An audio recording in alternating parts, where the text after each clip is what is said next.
Hello ಎಲ್ಲರಿಗೂ, Lakshmi family ಝೋನ್ಗೆ ಸ್ವಾಗತ. ಈ ವಿಡಿಯೋದಲ್ಲಿ ನಾವು ಹೋಗ್ತಾ ಇರೋ ಪ್ಲೇಸು ಬೆಂಗಳೂರಿಂದ ಬರೀ 67 ಕಿಲೋಮೀಟರ್ ದೂರದಲ್ಲಿರೋ ಕೋಲಾರ್ಗೆ ಹೋಗ್ತಾ ಇದೀವಿ. ಕೋಲಾರಲ್ಲಿ ತುಂಬಾ ಪ್ಲೇಸಸ್ ಇದೆ. ಅದರಲ್ಲಿ ಮೇನ್ ಆಗಿ ನಾವು ಇವತ್ತು ಹೋಗ್ತಾ ಇರೋದು ಕೋಲಾರಿಂದ ಬರೀ 3.5 ಕಿಲೋಮೀಟರ್ ದೂರದಲ್ಲಿರುವ ಅಂತರ್ಗಂಗೆ ಅನ್ನೋ ಪ್ಲೇಸ್ಗೆ. ಈ ಅಂತರ್ಗಂಗೆಯಲ್ಲಿ ಕಾಶಿ ವಿಶ್ವನಾಥ ದೇವಸ್ಥಾನ ಇದೆ. ಮತ್ತೆ ಇಲ್ಲಿ ತುಂಬಾ ಜನ ಟ್ರಕ್ಕಿಂಗ್ ಸಹ ಹೋಗ್ತಾರೆ. ಈ ಅಂತರ್ಗಂಗೆನ ಬಸ್ ಕನೆಕ್ಟಿವಿಟಿ ಯೂಸ್ ಮಾಡ್ಕೊಂಡು ಹೆಂಗೆ ಕವರ್ ಮಾಡೋದು ಅಂತ ನೋಡೋಣ. ಈ ವಿಡಿಯೋನ ಸ್ಟಾರ್ಟ್ ಮಾಡಕ್ಕಿಂತ ಮುಂಚೆ ನಮ್ ಚಾನೆಲ್ಗೆ ಯಾರೆಲ್ಲ ಸಬ್ಸ್ಕ್ರೈಬ್ ಆಗಿಲ್ಲ ಸಬ್ಸ್ಕ್ರೈಬ್ ಮಾಡ್ಕೊಳೋದು ಮರಿಬೇಡಿ. ಅಂತರ್ಗಂಗೆನ ರೀಚ್ ಆಗ್ಬೇಕು ಅಂದ್ರೆ ಫಸ್ಟ್ ನಾವು ಕೋಲಾರ್ನ ರೀಚ್ ಆಗ್ಬೇಕು. ಸೊ ಅದರಿಂದ ನಾವಿವಾಗ ಬೆಂಗಳೂರು ಬಸ್ ಟರ್ಮಿನಲ್ 3ಗೆ ಬಂದಿದೀವಿ. ಬೆಂಗಳೂರಿಂದ ಕೋಲಾರ್ಗೆ ತುಂಬಾನೇ ಬಸ್ ಕನೆಕ್ಟಿವಿಟಿ ಇದೆ. ನಾವಿವಾಗ ಕೋಲಾರ್ ಬಸ್ನ ಹತ್ಕೊಂಡಿದೀವಿ. ಬೆಂಗಳೂರಿಂದ ಕೋಲಾರ್ಗೆ ಬರೀ 2 ಅವರ್ ಜರ್ನಿ ಇರುತ್ತೆ. ಬಸ್ಸಲ್ಲಿ ಒಬ್ಬರಿಗೆ 85 ರುಪೀಸ್ನ ಚಾರ್ಜ್ ಮಾಡ್ತಾರೆ. ಲೇಡೀಸು ಫ್ರೀ ಟಿಕೆಟ್ನ ತಗೋಬಹುದು.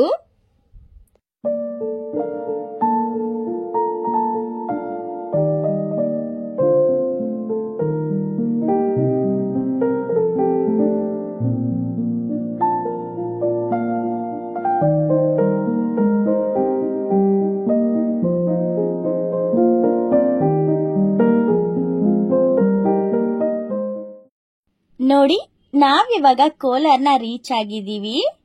ಇದೇ ಕೋಲಾರ್ ಬಸ್ ಸ್ಟಾಪ್. ಅಂತರ್ಗಂಗೆಗೆ ಹೋಗೋದಕ್ಕೆ ಇಲ್ಲಿಂದ ಯಾವುದೇ ಬಸ್ ಫೆಸಿಲಿಟಿ ಇಲ್ಲ. ಸೊ ಅದರಿಂದ ನಾವಿವಾಗ ಆಟೋದಲ್ಲಿ ಹೋಗಬೇಕು. ಬಸ್ ಸ್ಟಾಪ್ ಆಚೆ ಬಂದಿದ ತಕ್ಷಣ ನಮಗೆ ಆಟೋ ಸ್ಟ್ಯಾಂಡ್ ಸಿಗುತ್ತೆ. ಕೋಲಾರ್ ಬಸ್ ಸ್ಟಾಪ್ ಇಂದ ಅಂತರ್ಗಂಗೆಗೆ ಹೋಗೋದಕ್ಕೆ ನಮಗೆ 100 ರುಪೀಸ್ನ ಚಾರ್ಜ್ ಮಾಡಿದ್ರು. ಆಟೋದಲ್ಲಿ 3.5 ಕಿಲೋಮೀಟರ್ಸ್ನ ಹೋಗೋದಕ್ಕೆ 15 ಮಿನಿಟ್ಸ್ ಆಗುತ್ತೆ. ನೋಡಿ, ನಾವಿವಾಗ ನೋಡ್ತಾ ಇರೋದೇ ಕೋಲಾರ ಜಿಲ್ಲೆಯಲ್ಲಿರುವ ಶತಶೃಂಗ ಪರ್ವತಗಳು. ಇದರಲ್ಲಿ ಅಂತರ್ಗಂಗೆ ಸಹ ಒಂದು ಪರ್ವತ. ನಾವು ಹೋಗ್ಬೇಕಾದ್ರೆ ತುಂಬಾ ಜನ ನಡ್ಕೊಂಡು ಹೋಗೋದನ್ನೇ ನಾವು ನೋಡಿದ್ವಿ. ಯಾಕೆ ಅಂದ್ರೆ ಇಲ್ಲಿ ಬಸ್ ಫೆಸಿಲಿಟಿ ಇಲ್ಲ ಅನ್ನೋದ್ರಿಂದ ಇಲ್ಲಿಗೆ ತುಂಬಾ ಜನ ಸ್ಟೂಡೆಂಟ್ಸೇ ಹೋಗೋದ್ರಿಂದ ಅವರು ಆಟೋದಲ್ಲಿ ಹೋಗ್ದಂಗೆ ನಡ್ಕೊಂಡೇ ಅಂತರ್ಗಂಗೆನ ರೀಚ್ ಆಗ್ತಿದ್ರು.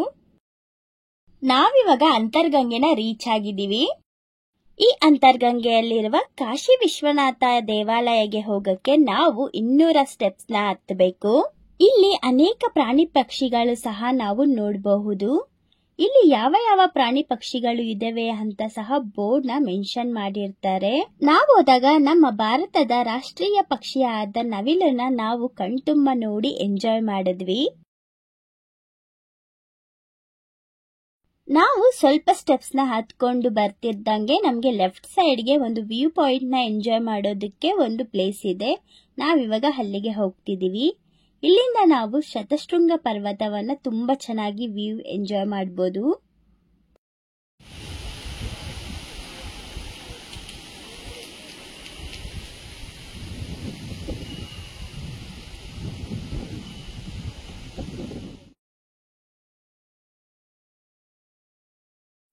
ಈಗ ಮತ್ತೆ ನಾವು ಸ್ಟೆಪ್ಸ್ ನ ಹತ್ಕೊಂಡು ಹೋಗ್ತಾ ಇದೀವಿ.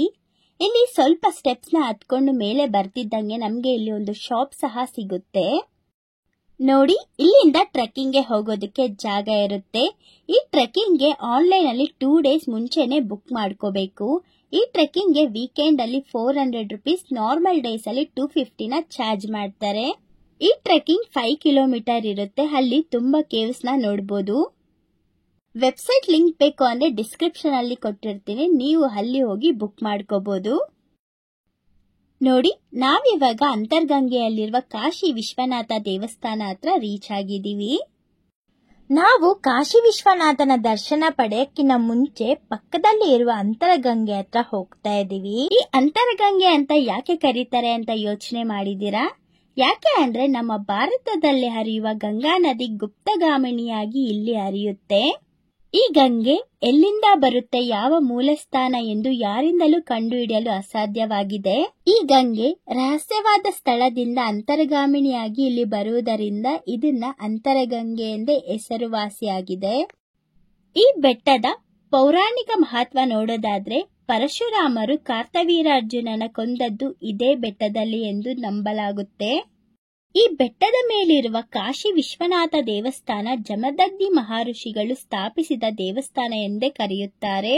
ಇದು ಅತ್ಯಂತ ಪುರಾತನವಾದ ದೇವಸ್ಥಾನ. ಇದು ಕಾಶಿಯಷ್ಟೇ ಪವಿತ್ರವಾದ ದೇವಸ್ಥಾನ. ಅದರಿಂದ ಇದನ್ನ ದಕ್ಷಿಣ ಕಾಶಿ ಅಂತ ಕರೀತಾರೆ.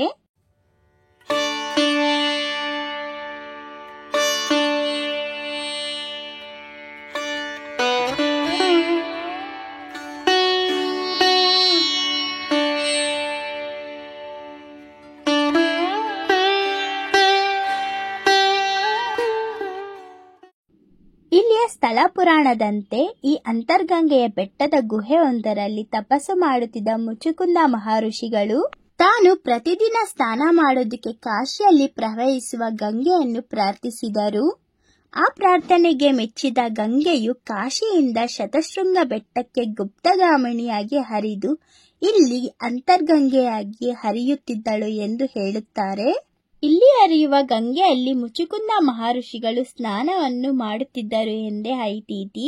ಈ ಅಂತರ್ಗಂಗೆಗೆ ಬರುವ ಭಕ್ತಾದಿಗಳು ಕ್ಯಾನ್ಗಳಲ್ಲಿ ಇಲ್ಲಿ ಹರಿಯುವ ಗಂಗೆಯನ್ನು ತಗೊಂಡು ಹೋಗ್ತಾರೆ. ಈ ಗಂಗೆಯಲ್ಲಿ ಸ್ನಾನ ಮಾಡಿ ಅದಾದ್ಮೇಲೆ ದೇವರ ದರ್ಶನ ಕೂಡ ಪಡೀತಾರೆ. ಇಲ್ಲಿ ಹರಿಯುವ ಗಂಗೆ ಯಾವುದೇ ಕಾಲದಲ್ಲಿಯೂ ನೀರು ಬತ್ತು ಹೋಗಿಲ್ಲ. ಇಲ್ಲಿ ನಿತ್ಯ ಗಂಗೆ ಹರಿಯುತ್ತಲೇ ಇರುತ್ತಾಳೆ. ಗಂಗಾ ನದಿಯು ಅತ್ಯಂತ ಶುದ್ಧವಾಗಿದೆಯೂ ತುಂಬಾ ಔಷಧೀಯ ಗುಣಗಳನ್ನು ಹೊಂದಿದೆ. ಈ ನೀರನ್ನು ಸೇವಿಸಿದರೆ ನಮಗೆ ರೋಗಗಳು ಮಾಯವಾಗುತ್ತೆ ಎಂದೇ ಹೇಳುತ್ತಾರೆ. ನಾವು ಕಾಶಿ ವಿಶ್ವನಾಥನ ದರ್ಶನ ಪಡೆದು ಮತ್ತೆ ಅಂತರ್ಗಂಗೆನ ನೋಡ್ಕೊಂಡು ಈಗ ರಿಟರ್ನ್ ಸ್ಟೆಪ್ಸ್ ಇಳ್ಕೊಂಡು ಕೆಳಗಡೆ ಹೋಗ್ತಾ ಇದೀವಿ. ಸ್ಟೆಪ್ಸ್ ಇಳ್ಕೊಂಡು ಆಚೆ ಬಂದ್ಮೇಲೆ ನಮ್ಮ ರೈಟ್ ಸೈಡ್ಗೆ ನಡ್ಕೊಂಡು ಹೋದ್ರೆ ಇಲ್ಲಿ ಪಾರ್ವತಿ ಸಮೇತ ಜಲಕಂಠೇಶ್ವರ ದೇವಸ್ಥಾನ ಸಿಗುತ್ತೆ.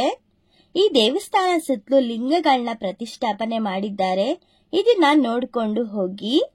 ಈ ಸುತ್ತಲೂ ಲಿಂಗಗಳನ್ನ ಪ್ರತಿಷ್ಠಾಪನೆ ಮಾಡಿರೋದು ನೋಡಿದ್ರೆ ನಮಗೆ ಕೋಟಿಲಿಂಗೇಶ್ವರ ನೆನಪಾಗುತ್ತೆ. ನಿಮ್ಗೆ ಅಂತರ್ಗಂಗೆ ನೋಡ್ಕೊಂಡು ಇನ್ನ ಟೈಮ್ ಇತ್ತು ಅಂತ ಅಂದ್ರೆ ನೀವು ಕೋಟಿಲಿಂಗೇಶ್ವರಗೂ ಹೋಗ್ಬೋದು.